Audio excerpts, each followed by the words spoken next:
Part 1. After the crime. The sirens had already faded by the time Detective Mara Ellison stepped under the flickering street lamp. The alley was silent now, too silent. Its only witness a trash bin tipped on its side and a smear of something dark glistening on the pavement. The technicians had taken the body away an hour earlier, but the air still felt heavy with what had happened. Mara knelt beside the chalk outline, running her gloved fingers over a small metal object that Tex had somehow missed. A silver cufflink shaped like a wolf's head. Expensive, custom-made, and definitely not something the victim, a night shift custodian, would have been wearing. She slipped it into an evidence bag. Behind her, Officer Ramos cleared his throat. "Detective, you want the update now? Tell me, no cameras caught anything. Power to the entire block cut 10 minutes before the attack. Whoever did this planned it." Mara stood slowly, eyes narrowing. Plan meant organized. Prepared. Intelligent. "Anything from witnesses?" she asked. Ramos shook his head. "Just one call from a neighbor who said they heard chanting." He hesitated, said it sounded like more than one person. Mara let the word settle in the air. Chanting. She looked back at the alley, feeling the faintest prickle on the back of her neck. This wasn't just murder. It was a message, and whoever left that wolf's head cufflink wanted her to find it. After the crime, Part 2. The night after the crime was supposed to bring silence, but instead it brought echoes, footsteps in memory, shadows that stretched too long, and the feeling that someone was always watching. Mara hadn't slept. Every time she closed her eyes, she saw the warehouse again. The broken lock, the overturned chair, the message scrawled and read across the concrete floor. "You took something from me. Now I'll take something from you." She had thought the worst was over. She had been wrong. By morning, the city looked normal. Commuters, coffee lines, street vendors shouting out prices. But Mara moved through it like a ghost. She checked every reflection, every stranger's face. Her phone buzzed. Unknown number. Running won't help. She froze in the middle of the sidewalk. The text was followed by a photo, grainy, zoomed in, but unmistakably her, taken minutes earlier as she left her apartment building. Someone was close. Too close. Mara's pulse hammered. She ducked into a crowded cafe and sat against the wall where she could see every exit. She had to think. She had to figure out who still wanted revenge. The crime had been simple, or at least it was supposed to be. Expose the smuggling ring, leak the files, disappear quietly. But someone in the ring had survived the raid. Someone who knew her name. And they weren't done. A shadow fell across her table. She looked up and nearly knocked over her coffee. It was Detective Rios, the one person she hoped would never find her again. He slid into the seat across from her without asking. "You're in trouble," he said. "Someone's put a price on your head." Mara swallowed hard. "How much?" Rios hesitated. "Enough that people who never fail are already looking."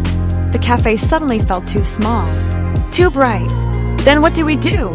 she whispered. Rios leaned closer. "We set a trap, because the only way to stop someone like this." A chime interrupted him. Both their phones lit up at the same time. Another message. Same unknown number.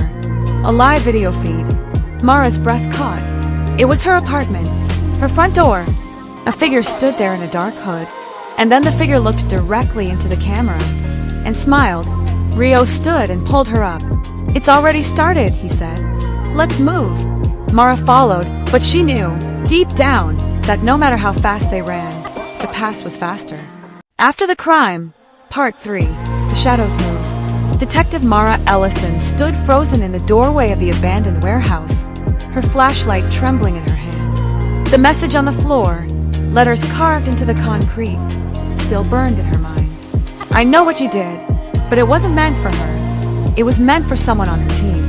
Rain hammered the windows like frantic fingers. Officer Ruiz searched the opposite corner, his jaw tight. Mara could tell he was shaken, though he tried to hide it. "Detective," he called. "Found something." She approached. A metal lockbox sat on a wooden crate. Dust coated everything, except the top of the box. Someone had opened it recently. Inside lay a stack of photographs. Photos of the night of the crime. Photos no one should have. Mara's heartbeat slowed, heavy and cold, as she flipped through them. Every angle, every moment. The suspect fleeing. The struggle. the body, and then she stopped. The final photo was different. Not taken from across the alley, not even from ground level. It was a high, grainy image of the police station parking lot, of officers gathering evidence, of her standing beside Ruiz. A note was taped to the back.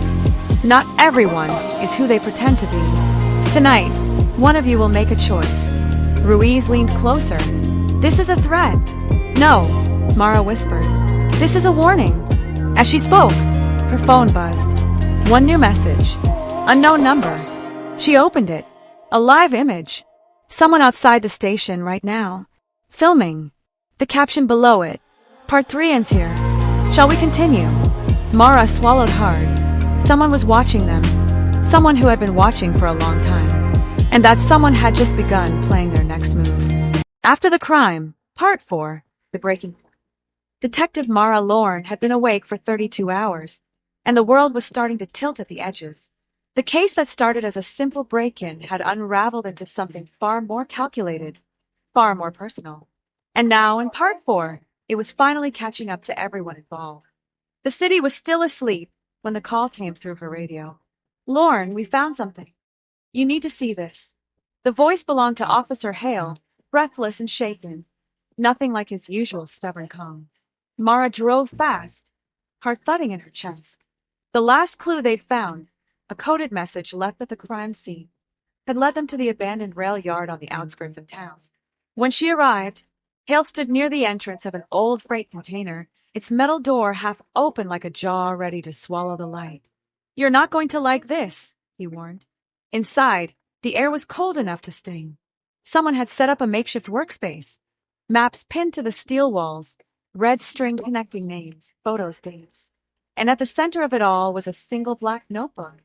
Mara's name was written across the front. Her stomach flipped. She opened it, and the first page hit her like a punch. Everything so far has been a test. You're almost ready. Her fingers trembled as she flipped through it. Every major case she'd ever solved was documented. Details only the perpetrator or the detective could possibly know. Someone had been watching her for years, setting up crimes like dominoes just to see how she'd react. This is obsession, Hale said quietly. No, Mara whispered. This is preparation. A distant metallic clang echoed through the yard. Both detectives went still. Then a voice drifted from the shadows, low, confident, far too familiar. Detective Lorne, you found my gift. She turned slowly, hand moving toward her holster. A figure stepped into the half-light. A dark coat, a calm smile. After the crime, Part 5, the safe house was too quiet. Detective Lena Cruz stood by the window, watching the empty street below. Rain tapped lightly against the glass, too gentle for a night filled with so many threats. Behind her, Mark Dalton sat at the table, handcuffed to a metal chair. Former informant, former ally, now possibly the key to everything. You think they'll come for me tonight? Mark asked, voice shaking. Lena didn't answer at first. She checked her phone. Still no update from her partner, Reed. That bothered her more than Mark's fear.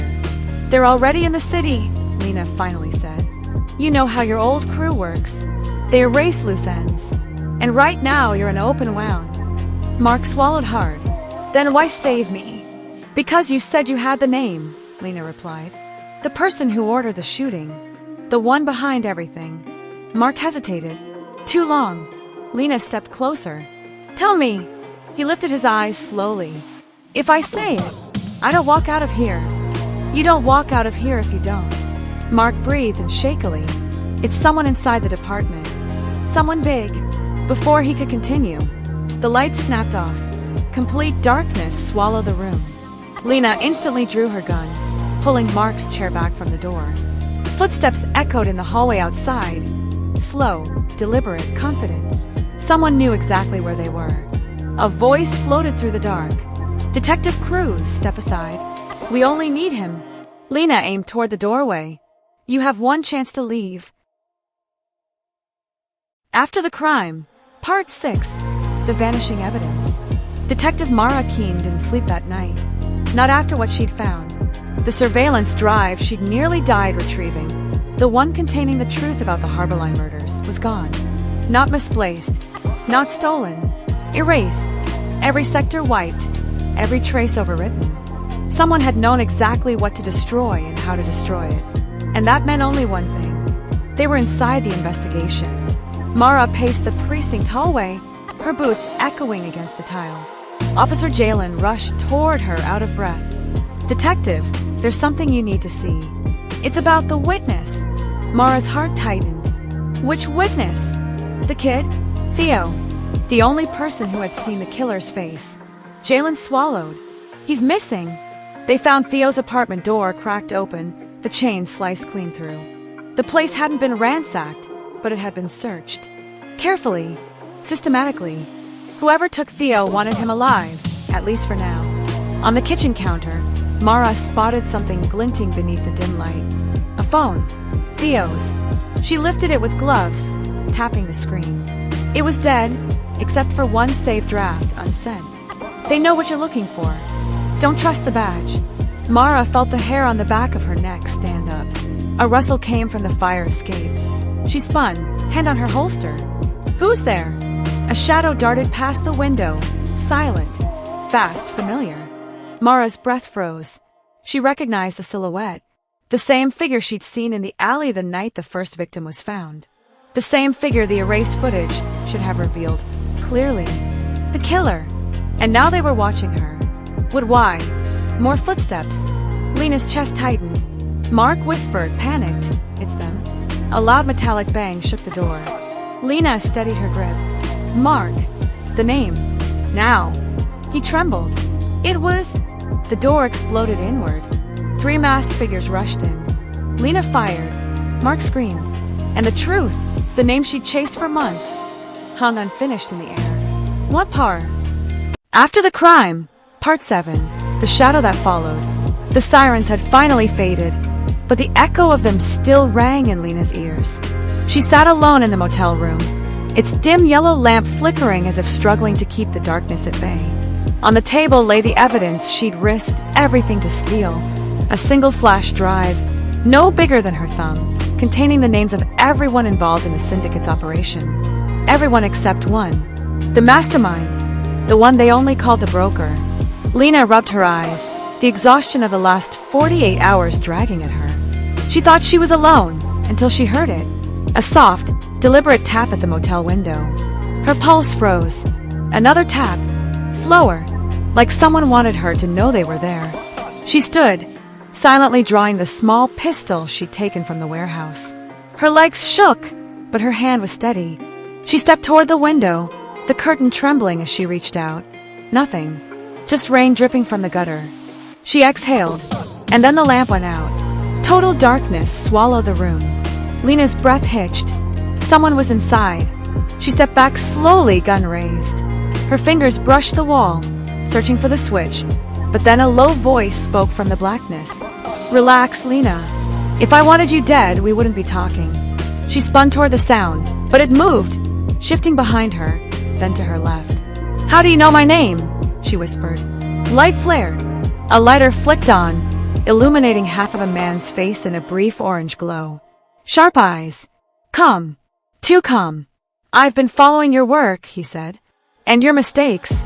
"The broker," she breathed. He smiled as he lit a cigarette. "Good. Saves me an introduction." Lena's heartbeat thundered loud enough she wondered if he could hear it. "What do you want?" she asked. He inhaled slowly, exhaling a drifting cloud that curled in the dark. "I want what you stole," he said. "And I want to know who helped you get it." "No one." She lied instantly. He chuckled softly. "Lena, part of my job is knowing when people lie."